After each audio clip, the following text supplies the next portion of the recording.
أعوذ بالله من الشيطان الرجيم. بسم الله الرحمن الرحيم. الحمد لله رب العالمين وبه نستعين.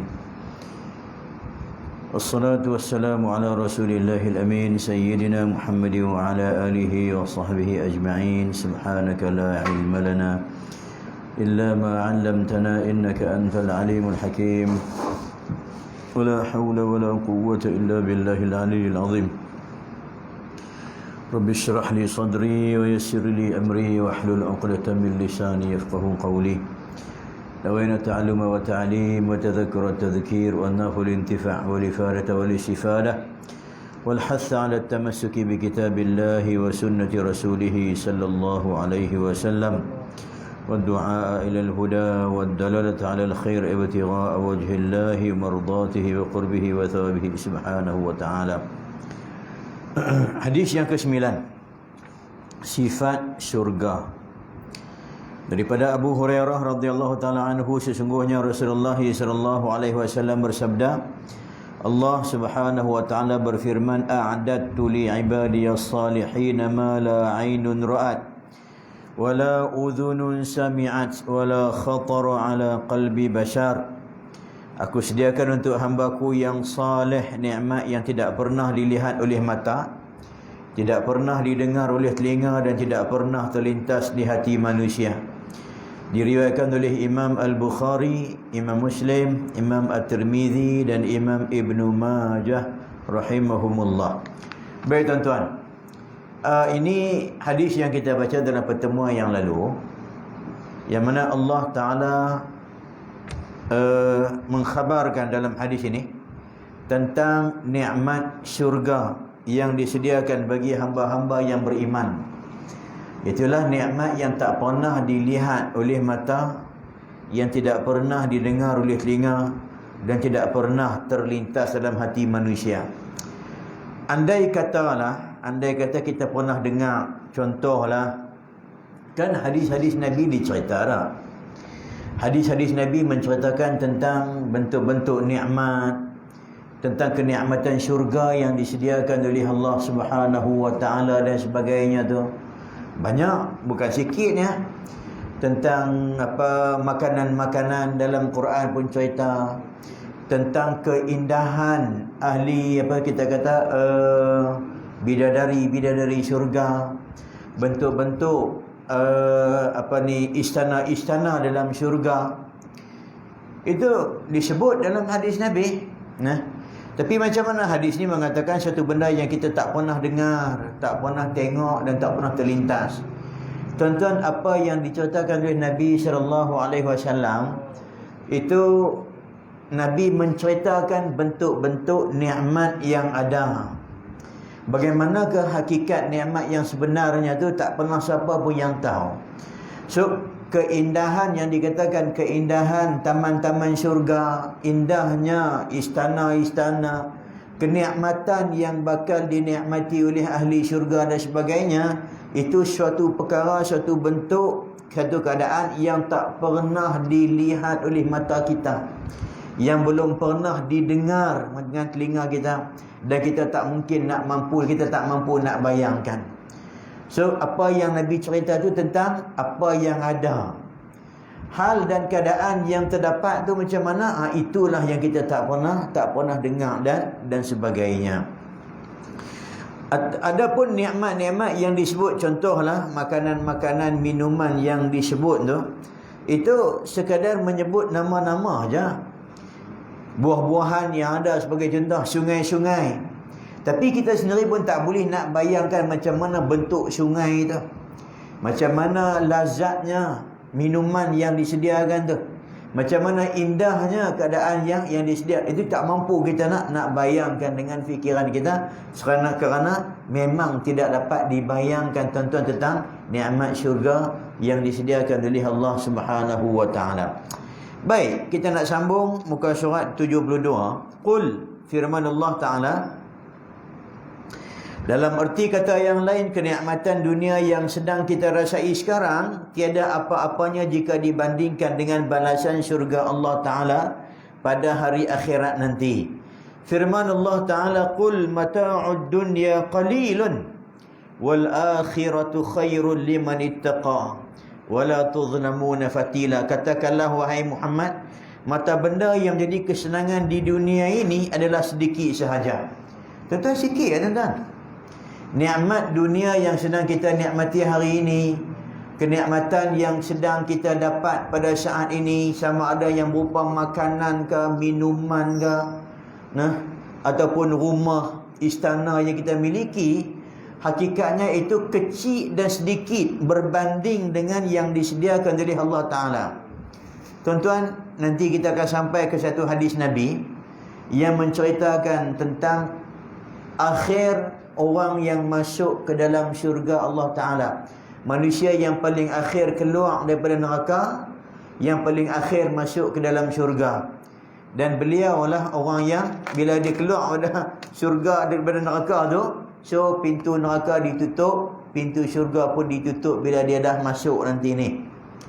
Dalam kisah yang diceritakan oleh baginda Nabi SAW, bagaimana Allah Ta'ala akhirnya kata kepada si hamba tadi ni, yang akhir sekali masuk syurga. Kalau kita masuklah ke dalam syurga tu, wah, tuan-tuan, lepas dah bakar lah, dia golek, dia bakar, dia panggang, dia balut segala cukup, puas lengkap dah, baru boleh masuk.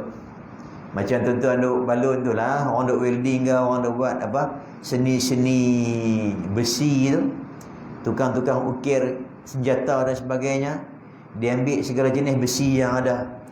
Besi basikal kita, saya kata pian lah, besi basikal ke, besi buruk tepi jalan apa, dia jumpa semua, dia gabung-gabung sekali, dia bakar, dia ketuk, dia bakar, dia ketuk, dia bakar, dia ketuk, dia katok, macam-macam dia buat. Daripada besi buruk yang tidak ada nilai itu, akhirnya berubah menjadi kerih yang sangat cantik, bersinar, berkilat dan sebagainya. Besi yang tak ada nilai akhirnya bernilai lebih, dalam 3, 4, 5, 6 ribu, dipamerkan dalam kotak kaca dan sebagainya. Ada macam tu besok nak masuk syurga tuan. Kita hak yang kotak ni, ahli neraka, minta berlindung. Mudah-mudahan Allah Ta'ala ampun dosa kita. Mudah-mudahan kita diberi rahmat oleh Allah Ta'ala. Itu je lah kita harap pun. Dengan amalan yang kita buat ni tuan-tuan, tak ada apa. Semayang 10 minit, ingat Allah Ta'ala 2 saatnya. Hal lain semua merewang mata.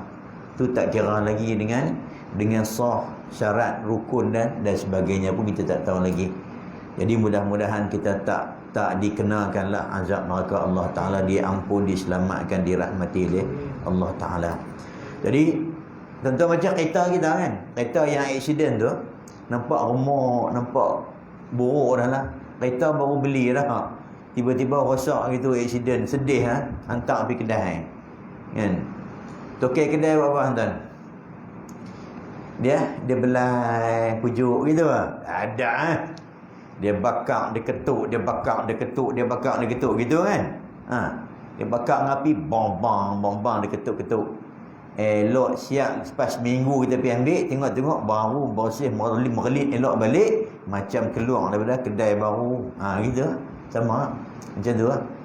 Lebih kurang lah kalau kita nak buat analoginya tuan-tuan. So bila dia keluar daripada neraka tadi ni, dah bersih, lepas dia menerima segala bentuk azab yang sesuai dengan apa yang dia lakukan, bila dia nak masuk syurga tu, Allah Ta'ala kata masuk, dia kata, Allah, syurga ni al-jannatu mal'ai, syurga dah penuh dah, dia nampak penuh, tak boleh masuk dah, dia kata tak ada orang. Allah Ta'ala kata masuk pi, dia kata penuh dah ya Allah, sampai 3 kali Allah Ta'ala perintahkan dia masuk, dia kata penuh dah ya Allah. Allah Ta'ala kata bagi kamu yang masuk syurga paling akhir tadi ni 10 ganda dunia.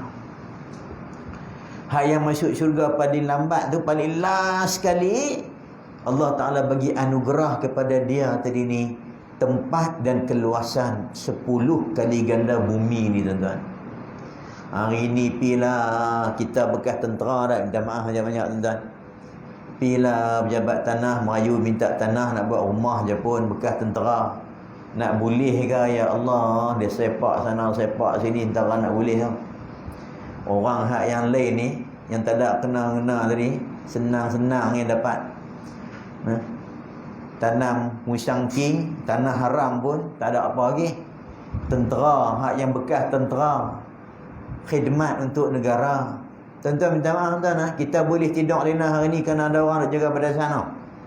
Tak kisahlah sama ada tentera tadi, tentera darat ke, tentera laut ke, membawa tentera udara yang memelihara perbatasan negara. Kerana ada orang macam ni, kita boleh tidur lena. Cukup. Tuan-tuan boleh mai semayang dengan penuh tenang, subuh, zuhur, asar, maghrib. Boleh puasa Ramadan akan datang, boleh buat semayang tarawih pula. Boleh pi ke pasal-pasal Ramadan kerana ada orang yang duk jaga di perbatasan.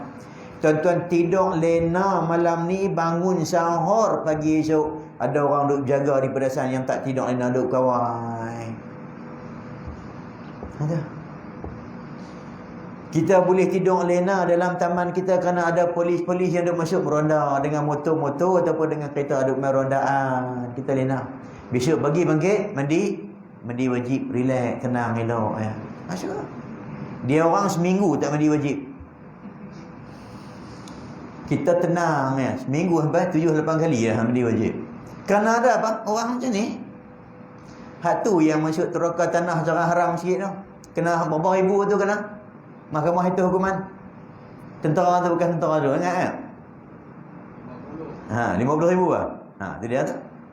Hak Cina cakap sakit hati tuan ni.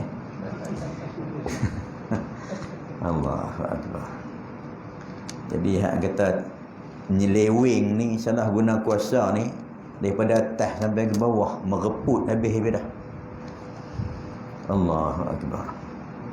Apa salahnya kalau orang tu bekas tentera, orang yang berjasa kepada negara, pada rakyat dan sebagainya, kita bagi kepada sedikit kemudahan, kelebihan, hargai jasa yang telah mereka curahkan selama ni. Ada. Kalau tak ada dia orang jaga tuan-tuan, tak senang tidur ni kan.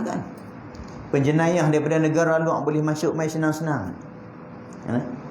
Pencuri, penyamun dan sebagainya. Tolong pemudahkanlah urusan-urusan yang melibatkan orang-orang macam ni dan sebagainya. Tak rugi apa pun tuan-tuan. Wallahu fi aunil abdi ma kana al-abdu fi auni akhi. Allah Ta'ala akan membantu kita selama mana kita mempermudahkan urusan saudara kita. Lebih-lebih lagi bagi yang berhak. Yang tak berhak kita boleh lepas habis. Takkan hak yang berhak tak boleh lepas. Tak boleh cari jalan untuk mempermudahkan urusan mereka. Dunia ni apa sangat tuan-tuan? Tak ada cuba tengok. Qul mata'ud dunya qalil. Yang kita nak berebut, yang kita nak ambil, yang sanggup kita gadai maruah diri, maruah agama, sanggup gadai, sanggup kita menyeleweng jual negara dan sebagainya tu, hanya dah dapatkan mata'ud dunya qalil ya. Tuan-tuan, sekaya-kaya manusia tak ada apa sangat pun tuan. Kalau lah kita kata paling kaya Sultan Brunei pula, itu pun dia hanya baru menguasai negeri Brunei, negara Brunei yang bukan sangat pun. Itu pun melimpah ruah dan harta yang dia miliki. Keturunan dia, berapa keturunan makan tak habis dah. Besok Allah Ta'ala bagi kepada orang yang terakhir masuk syurga 10 kali ganda dunia ni.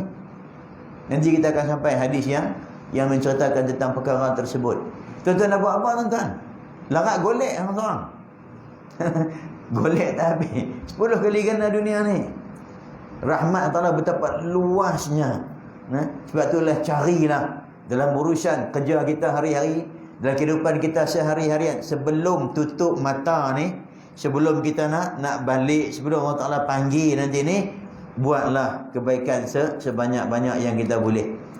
Dalam kerja seharian yang kita buat tu, niatkan untuk berkhidmat, untuk berbakti kepada masyarakat contohnya, untuk berkhidmat kepada negara, untuk mempermudahkan urusan orang lain.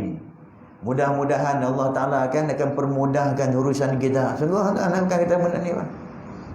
Kadang-kadang sekecil-kecil ibadat yang kita buat tanpa kita sedari, di sisi Allah Ta'ala diberi ganjaran yang besar.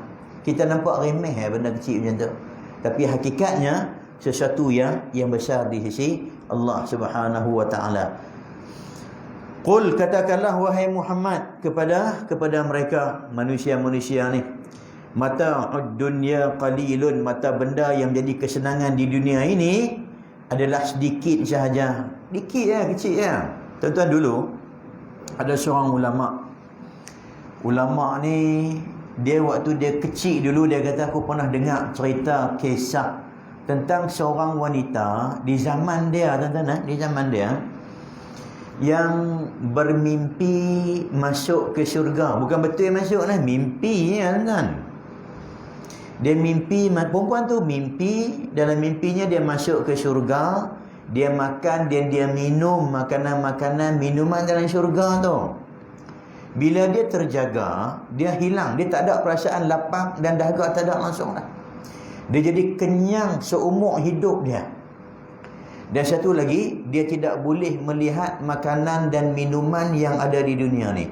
Tuan-tuan bayangkan tengok, makanan dan minuman yang disediakan depan dia tu, dia minta bawa jauh sikit, dia kata. Ada. Jangan tunjuk depan muka dia. Pasal dia rasa nak termuntah. Makanan yang paling enak yang kita makan, bukan makanan yang keji kotor dah. Bukan sup anak tikui hak yang waktu Wuhan tu dah, bukan tu. Ni makanan yang halal dan tayyibah, yang bersih, yang halal, yang dibuat oleh tangan-tangan manusia yang beriman dan sebagainya ni, dengan cara yang paling bersih, dibawa ambil depan dia, ditutup hidung dia. Dia kata bawa bijauh, dia kata aku nak muntah aku tengok, dia kata.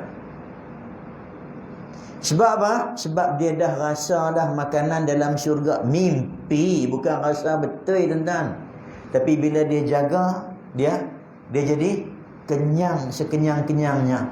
Jadi ulama tu kata, sewaktu aku dewasa, wanita tadi masih hidup lagi, aku pergi jumpa dia dan aku minta dia cerita lagi sekali kisah dan keadaan dia. Macam mana yang aku dengar waktu kecil, macam itulah kisah dia, tak salah. Nah, dan dia tak pernah makan dan minum sejak daripada hari itu sampailah saat hari ini. Ada. Dia tak rasa lapar, tak rasa dahaga.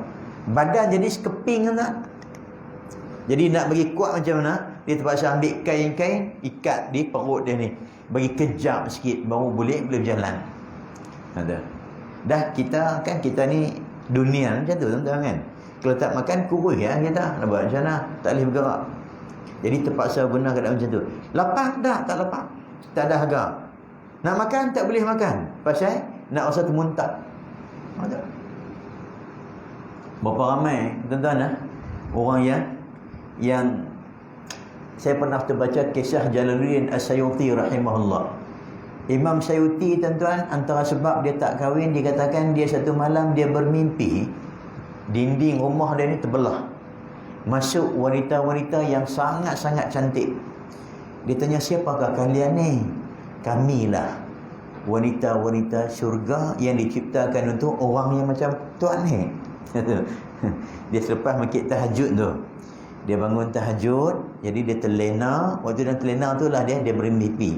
So kamilah wanita-wanita yang diciptakan untuk orang-orang yang bertahajud macam tuan ni. So orang perempuan malam ni kalau lelaki makit tahajud, tarik turun. Abang, tahajud kerana Allah Ta'ala ke kerana apa? Duduk. Tarik tidur. Abang ni dengar cerita Imam Sayuti baru nak makit tahajud. Belum tak nak tahajud pun ni kata kan. Malam ni baru nak tahajud. Ya. Nah, sehingga akhirnya dia pandang wanita dunia ni tak ada apa. Siapa tengok dinding ni kan?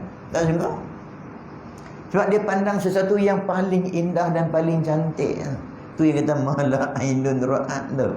Tak pernah terbayang di kepala otak kita. Tak pernah nampak mata, tak pernah tengok yang kata indahnya tadi ni. So kejarlah yang lebih indah. Nah, takkan nak cari benda yang tak elok, benda yang kurang. Bahkan lebih teruk lagi, kalau dunia kita dapat cara halal, okeylah, baiklah. Tapi kalau ke dunia yang kita dapat ni dengan cara penyelewengan, dengan cara rasuah, dengan cara penipuan, dengan cara penindasan, dengan jalan-jalan yang haram, udahlah dunia ni tak ada nilai di sisi Allah Ta'ala. Tambah pula dengan cara yang haram lagi, tak ada apa. Takkanlah nak dapat kesenangan dan kenikmatan yang hanya beberapa detik dan ketika sahaja, kita sanggup nak menghadapi kemurkaan Allah dan azab yang lebih teruk, yang sangat dahsyat tu. Kan Nabi dah pergi tengok dah, tuan. malam Isra wal Mi'raj diperlihatkan kepada Nabi sallallahu alaihi wasallam bentuk-bentuk azab Allah Taala yang akan berikan kepada orang-orang yang melakukan maksiat dosa di kalangan umat baginda sallallahu alaihi wasallam.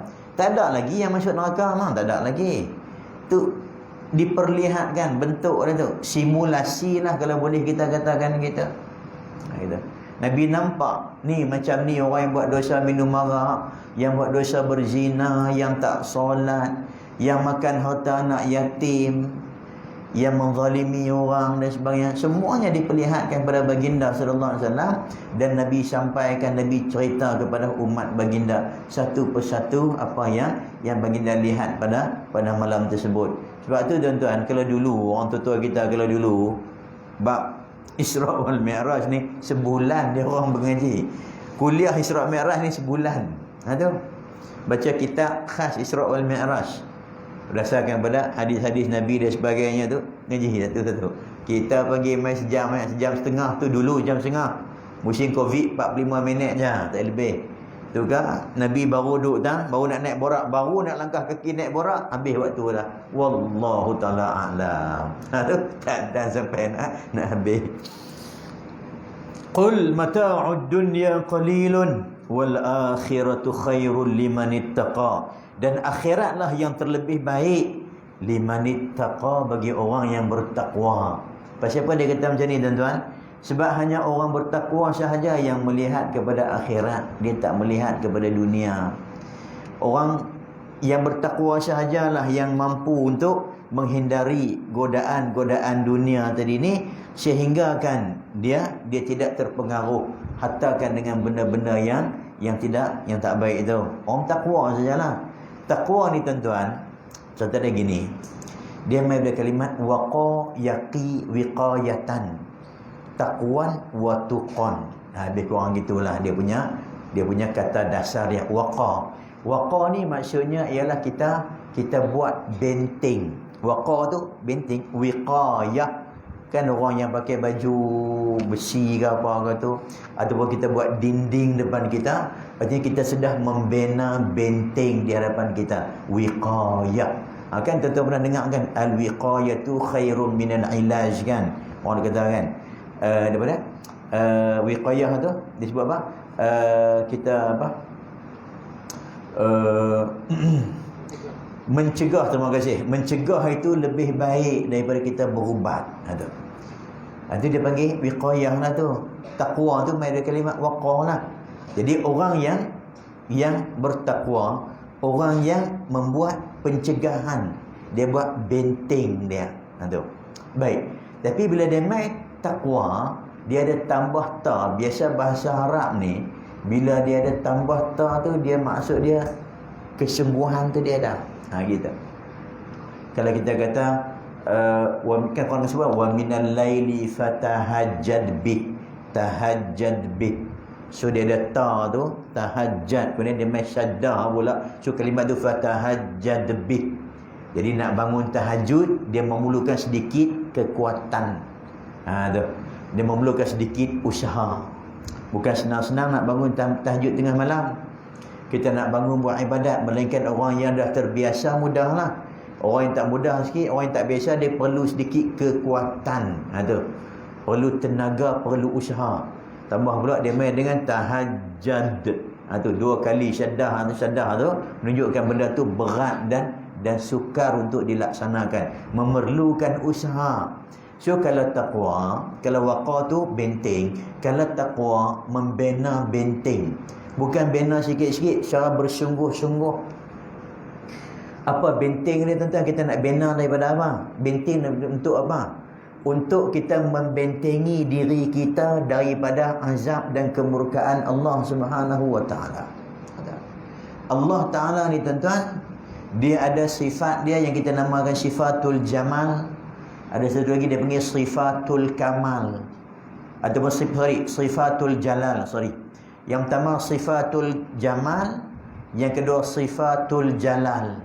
Sifat jamal ni contohnya macam kita kata sifat yang menggambarkan jamal tu mana cantik. Kita yang menggambarkan Allah Taala Maha Pengampun, Penyayang, Ar-Rahman, Ar-Rahim, Ar-Rauf, Tu Ar-Razzaq, At-Tawwab, Maha penerima taubat hambanya, Al-Ghaffar, pengampun dan sebagainya. Itu dia panggil sifat Jamal, cantik. Tuhan pengasih, penyayang, pengampun. Tu.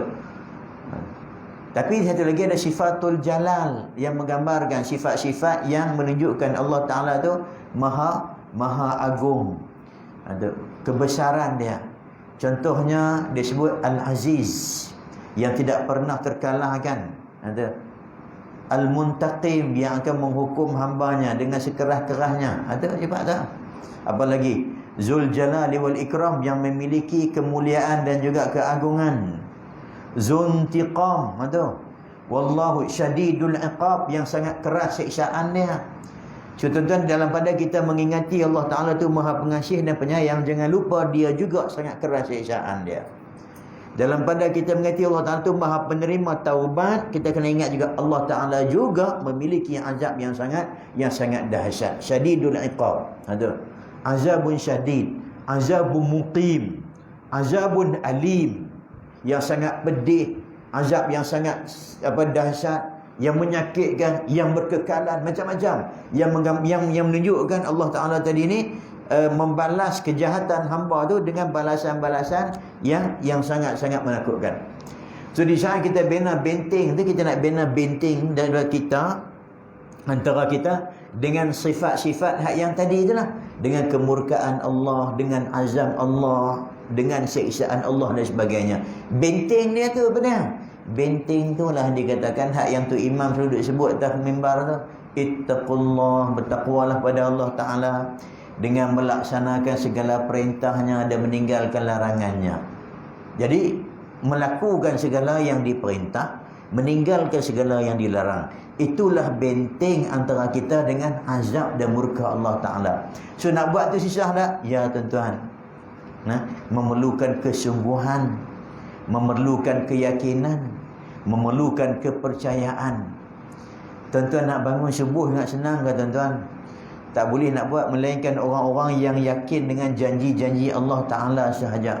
Ada melainkan orang yang percaya dengan janji-janji ucapan Nabi SAW, barulah dia boleh buat benda tu.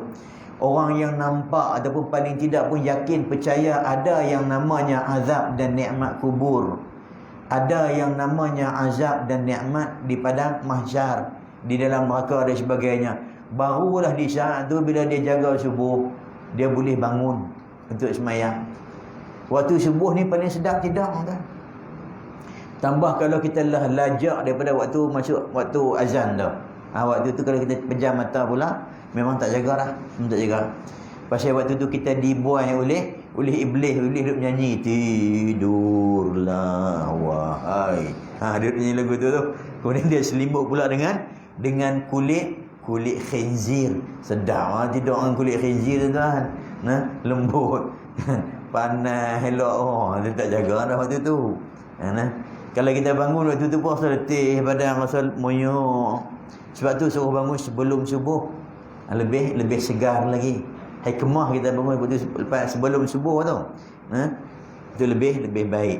Jadi wal akhiratu, akhirat tu terlebih baik limanittaqa, bagi orang yang bertakwa, bagi orang yang beriman, yang nampak, lihat, percaya dengan janji-janji Allah dan Rasulnya tu. Orang ni sahajalah yang akan nampak akhirat tu lebih baik. Dunia ni kecil sedikit sahaja. So tak payahlah nak berkelahi adik-beradik kerana nak ambil harta, tak payah. Tak payahlah berkelahi nak putus saudara dengan kakak, abang dan sebagainya kerana nak berebut cincin ataupun gelang mak yang meninggal tu. Tak payahlah. Kalau lah sampai nak berkelahi, tak payah ambil lah gelang ni untuk kak saya, tak payah. Saya laki-laki nak pakai gelang apa? Ada. Walaupun gelang tu ada nilai dia, ada harga dia. Mungkin harga 5-600, besar lah 5-600 tu. Tapi mana lebih besar dengan nilai persaudaraan kita dengan kakak kita, dengan adik kita. Walaupun tanah yang ditinggalkan oleh ayah kita tu memang besar, tapi kalau dia menjadi sumber pertikaian antara kita adik-beradik, tak payah tuan-tuan, tak payah. Bagilah, ambil lah. Selama ni pun kita tak ada tanah tu, kita makan elok aja. Kita masih boleh tidur lena. Kita masih boleh ada rezeki untuk kita menyara anak isteri kita. Apa perlu sangat dengan tanah tu sampai kita nak putih adik-beradik? Yang mana Nabi sebut la yadkhulul jannata qati'. Tak masuk syurga orang yang memutuskan hubungan kekeluargaan. Lebih-lebih lagi silaturahim dengan adik-beradik kita ni yang duduk satu rahim. Kita duduk satu perut dulu dengan dia. Perut mak kita, yang itulah kak kita duduk. Kita juga pernah menempati rahim yang sama. Itulah adik-beradik kita yang lain. Takkan nak putih kerana benda-benda macam tu, tak payah. Dan jadi lebih baik kita mengalah. Siapa dia ni? Limanittaqa, bagi orang yang nampak, orang yang yakin, orang yang percaya dengan janji-janji Allah Subhanahu wa taala dan juga janji-janji Rasulnya sallallahu alaihi wasallam. Wala tuzlamuna fatila, dan kamu pula tidak akan diinayai sedikit pun. Tak ada siapa pun yang akan diinayai. Buatlah sebesar mana pun kebajikan dan kebaikan. Selama mana kebajikan dan kebaikan tu ikhlas dan elok, pasti akan dibalas oleh Allah Subhanahu wa taala. Tak akan sia-sia. So kalau dah macam tu, jangan cari manusia lah tuan-tuan. Cukup.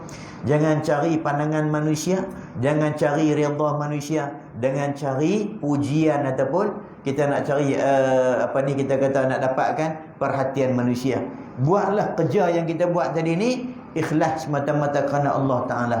Kalau kita bekerja dengan kerajaan ataupun bekerja dengan swasta ke apa ke, tunaikan tanggungjawab amanah yang dibebankan kita tu, yang dibebankan pada kita dengan seikhlasnya mencari redha Allah Subhanahu wa taala. Walaupun kecil kerja kita, tak ada apa, cakap sapu sampah aja. Saya tak ada kerja penting Ustaz, tak sapu sampah aja. Sapu sampah tak penting kan tuan. Tuan-tuan bayangkan tengok kalau tak ada orang yang ambil sampah di rumah kita. Taman ni berapa kali? Seminggu 2 kali kot. 3 kali kot, lagi banyak. Kawasan saya 2 kali seminggu. Patut kawasan ni bersih pun. 3 kali kawasan ni seminggu orang main ambil sampah. Bayangkan kalau orang tak ambil sampah. Jangan kata seminggu, jangan kata sebulan. Seminggu dia tak ambil. Tuan-tuan boleh tengok macam mana. Bertimbun sampah kawasan kita. Artinya apa? Dengan adanya orang yang ambil sampah tadi ni, kita boleh hidup dengan selesa, aman, damai. Kita boleh jalan kehidupan dengan cara yang sihat, bersih dan sebagainya. So sekecil pun kerja kita, kecil lah kita kata kecil ni. Kalau kita nisbah dengan yang lain lah, kan? Ambil sampah dengan Perdana Menteri tentu besar lagi Perdana Menteri lah, kan? Kerja MB besar lagi lah, pasal dia nak tadbir negeri. Berapa juta orang yang berkaitan dengan manfaat tadi ni. Kita takkan angkut sampah, tak ada apa sangat. Kita kata sapu sampah je pun, tapi dibuat dengan cara yang baik dan elok, betul semata-mata mencari redha Allah Ta'ala, dia akan dinilai oleh Allah Ta'ala. Kita ingat lagi kisah cerita seorang perempuan berkulit gelap, hitam, tak comel, gitu contoh dia. Yang kerja dia duduk sapu sampah di dalam Masjid Nabawi. Satu hari Nabi tengok dia tak ada lah. Nabi tanya perempuan tu, mana dia? Nabi tanya kat sahabat-sahabat, mana dia orang perempuan yang duduk sapu sampah tu? Dia kata, matilah ya Rasulullah, matilah. Kami dah tanam dah semalam. Mati? Pasal apa tak bagi tahu kat aku? Alah, kan kami ingatkan tak ada apa. Sapu-sampah je kot. Bukannya ada apa. Bukannya orang penting pun. Bukannya ahli mesyuarat negara ada. Bukannya kita katakan ketua perang kan, tidak. Bukan ahli perniagaan yang berpangkat Datuk Tan Sri, tidak. Sapu-sampah aja. Nabi tunjukkan dekat aku di mana kubur dia tadi ni. Nabi sendiri sembahyang di atas kubur wanita tersebut. Bayangkan Nabi solat dia. Nabi berdoa turun rahmat, Allahumma ghfir laha warhamha. Aduh. Ya Allah, ampun dosa dia, rahmati dia, kasihanilah dia. Jadikanlah kubur dia tadi lubang-lubang daripada taman-taman syurga. Nabi doa untuk dia agak-agak macam mana? Bahagia tak dia? Bahagianya wanita tadi ni. Dia kan siapa-siapa apa? Tapi oleh kerana kerja dia buat tadi ni ikhlas mata-mata kerana redha Allah Ta'ala dan Rasul. Wala tuzlamuna fatila, kamu tidak akan dikecewakan, tidak akan dianiayai walaupun sedikit. So kalau nak masuk duit dan tabung surau, masuklah. Ustaz, saya RM1, Ustaz tengok orang lain masuk dengan duit warna ungu lah, warna merah lah, warna macam-macam jenis warna yang ada, warna oren lah, warna kuning. Saya ni duit ni Ustaz, duit biru ya pun. Biru tu menenangkan, tak apalah, masuk je lah. Yang penting ikhlas. Tuan-tuan, Allah Ta'ala maha kaya tuan. Tengok. Apa sangat dia nak heran dengan RM1, RM2 yang kita bagi? Apa sangat dia nak heran dengan 20, 30 ribu yang tuan-tuan bagi tu? Kalau kita bagi 20, 30 ribu, hatta 2, 3 juta sekalipun, kalau tak ada ikhlas, dia tak pandang. Dia akan pandang pada rupa kita. Dia tak pandang pada amount, kualiti kita. Dia pandang di sini ni, Allah Ta'ala. Kan Nabi beritahu, walaupun rupa dia hudur, tak comel dan sebagainya, tapi hati dia bersih, ikhlas dengan Allah Ta'ala, tu lebih baik dan lebih mulia. Tuan-tuan, Bilal bin Rabah tuan-tuan tak comel, tak sungguh. Orang Habasyah ni kan comel kan, kulit hitam gelap.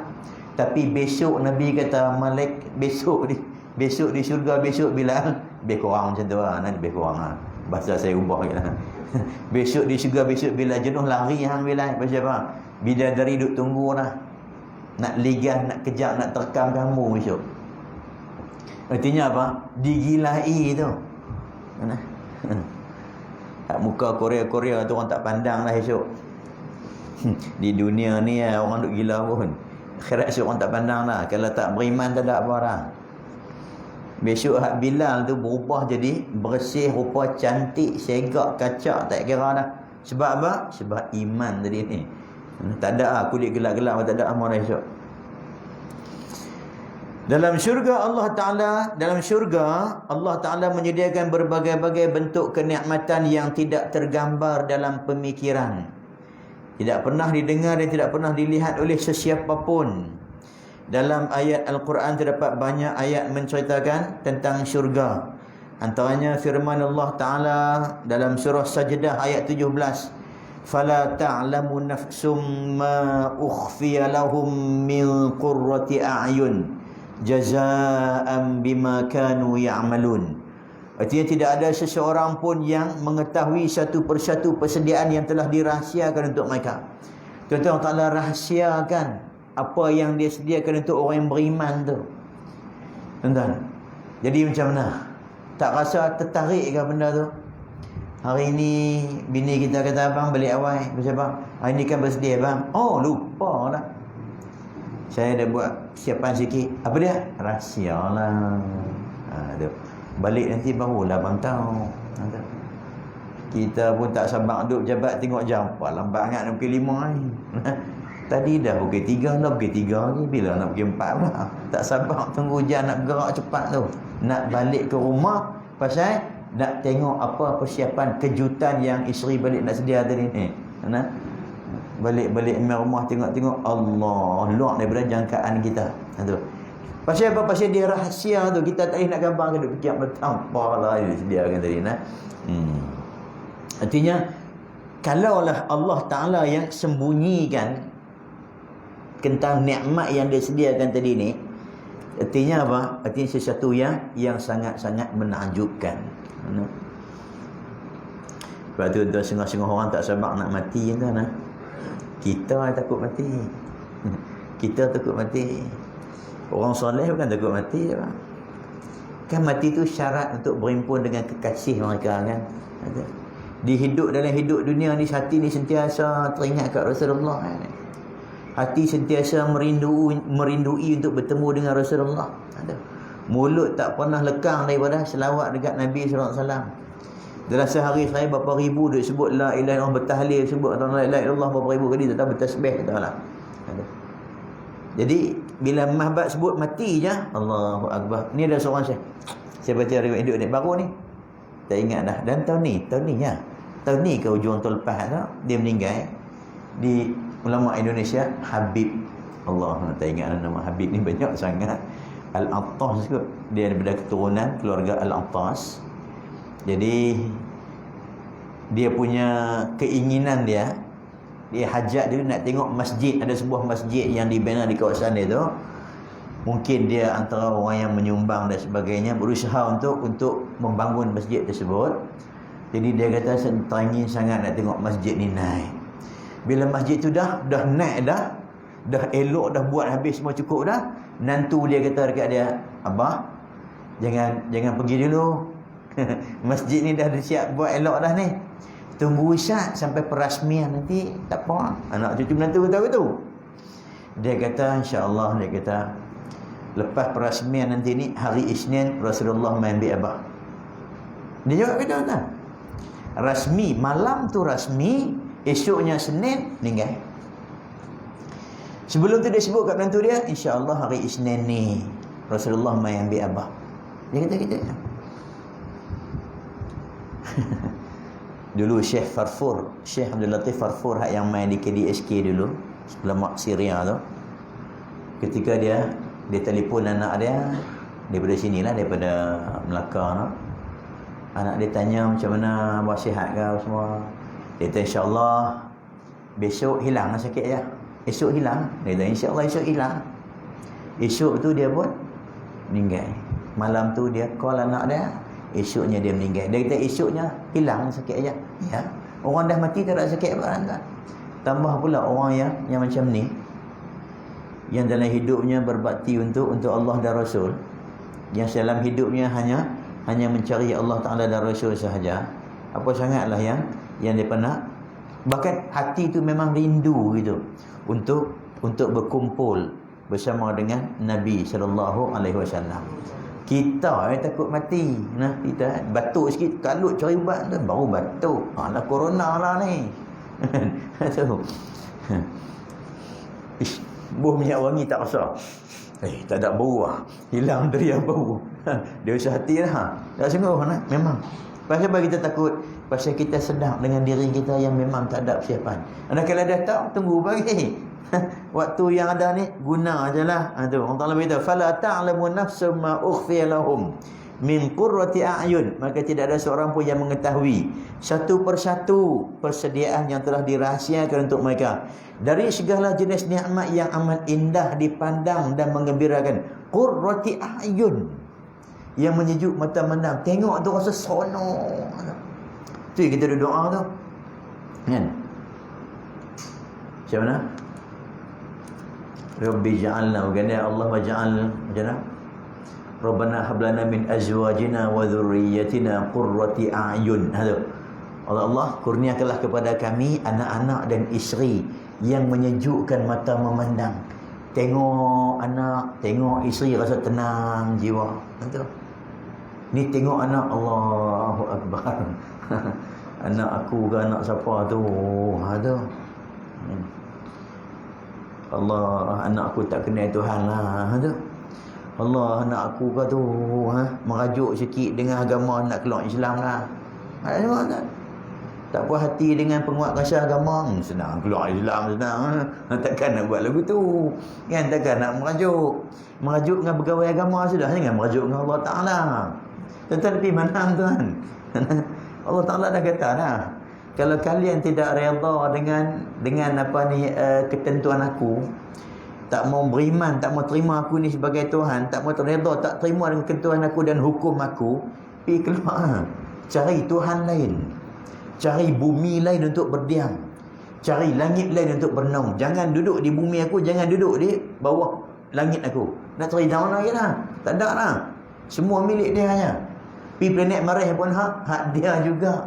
Duduk bawah langit yang sama jugalah. Tak boleh pergi mana dah. Ini merajuk dengan jabatan agama. Buang Allah Ta'ala sekali. Allah Ta'ala. Jangan buat begitu lah. Kesian lah. Kan kesian ke kita? Kesian ke kita. Allah Ta'ala tahu kita. Tuan-tuan baru ni dapat tak video yang cerita Yahudi Jerman tu? Hidup balik dalam katanya lagu tu lah. Tak betul ke tak? Masyarakat setempat lalu di kawasan tu tiba-tiba dengar dalam kubur suara jeritan yang sangat menakutkan. Tahu saya dapat dalam WhatsApp kalau betul-betul lah. Kemudian mereka pun dengar menjerit. Akhirnya mereka pun ambil tulisan nak korek balik. Lepas dapat tulisan dan semuanya, korek balik kubur tu. Ternyata penghuni kubur tu masih hidup lagi. 2 tahun dah mati. 2 tahun mati. Dihidupkan kembali. Ada hantar gambar dengan video dia sekali pun dah. Tengok ke mana. Dan dia tanya apa yang berlaku. Bawa pergi ke rumah sakit. Tapi badan teruk lah. Memang badan dia kuih sangat-sangat lah. Tak ada apa, 3 tulang kan. Boleh cakap. Saya tanya dia apa berlaku. Dia tak dahsyat dan teruk. Dia kata kena balun lah segala azab yang ada dalam kubur tu. Semua dia kata. Dan dengan sebab kisah dia tadi ni, katanya ikut kisah yang disampaikan tu, ramai di kalangan orang-orang Jerman yang memeluk Islam. Tuan-tuan, kalau kita hari ni tak mau Islam, tak mau agama ni, tak ada masalah. Allah Ta'ala tak rugi. Nabi pun tak akan rugi, Islam tak akan rugi. Yang rugi kita. Sebab Allah Ta'ala akan ganti dengan umat lain, bangsa lain yang lebih baik dari kita untuk bawa agama ni. Tak ada satu pun yang akan boleh memudaratkan Allah Ta'ala. Tak ada. Dialah Tuhan yang Maha, yang memiliki segala-galanya. Hatta kalau satu dunia pun, seluruh dunia 7 bilion orang atas muka bumi hari ini sembah berhala, wal'iyadzubillah, tak akan jatuh dengan kedudukan, ketuhanan, keagungan Allah Ta'ala. Tak kurang sedikit pun. Dan kalau kita seluruh dunia sembah, sujud Allah Ta'ala pun tak akan menambah dengan keagungan, kebesaran, ketuhanan dia. Dia Tuhan yang Maha Agung, yang Maha Sempurna. Dalam keadaan apa jua sekalipun, dia adalah satu-satunya yang memiliki alam seluruh alam semesta ni. Jazaa'an bima kanu ya'malun, sebagai balasan bagi amal-amal soleh yang telah mereka kerjakan. So kita ni duk tahu lah tuan. Adakah amal yang kita buat tu sampai ke tahap dikatakan sebagai amal soleh dan sebagainya, layak untuk menerima balasan syurga yang memiliki kenikmatan yang tak dapat digambarkan tu. Contohnya memang syurga tu sesuatu yang sangat bernilai. So nak dapat satu yang bernilai tu kita juga kena buat sesuatu yang juga bernilai di sisi Tuhan dan pemilik syurga tadi ni. Jadi tuan-tuan, hadis ni tuan-tuan, bila dia habaq macam tu, so dia targhib kita. Sesuatu yang tidak pernah dilihat oleh mata, sesuatu yang tidak pernah didengar oleh telinga dan tak pernah terbayang. So kita boleh gambarkanlah betapa hebatnya nikmat syurga dan balasan yang menanti orang-orang yang beriman besok ni. Secara tak langsung dia jadi targhib, menggalakkan kita untuk kita melakukan kerja dan amal soleh semata-mata nak cari redha Allah Subhanahu wa taala. Jadikan kita lebih pulun lagi lah. Ni nak mai pula ni bulan yang sangat-sangat mulia. Tak lambat dah, tak sampai sebulan dah, no? 2 minggu 3 minggu lagi kot lebih kurang. Ada. So mudah-mudahan Allah Ta'ala akan sampaikan kita ke dalam bulan Ramadan, dan kita boleh ambil segala bentuk, boleh ambil kesempatan di atas segala kebaikan, segala rahmat, segala kebajikan yang disediakan dalam bulan tersebut.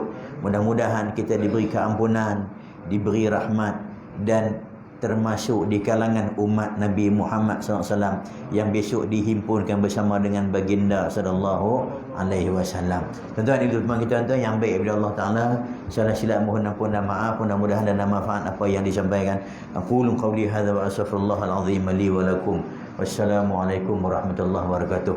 Tuan-tuan, lagi kalau ada yang semayang di luar lah kan, kalau ada sama ada di wing sini ke wing sini, buka lah sikit pintu tu nah. Bagi agak-agak bagi boleh ruang masuk tu. Pasal kalau tidak dia terputus. Pasal kita ni surau kan, masjid surau kan. Baik, bila surau kita ni kalau kita ada tertutup tu, kita akan terputus kita punya hubungan tu dengan imam tu, dengan jemaah yang dalam tu. So buka sikit pintu yang depan ke, agak-agak depan. Kalau kata sah belakang sana, depan sikit kan, buka sikit, agak-agak lulus masuk seorang tu, okey cukup lah. Supaya menyambung saf di luar dengan yang di belakang, barulah dapat imam tu, jamaah tu dia sah lah.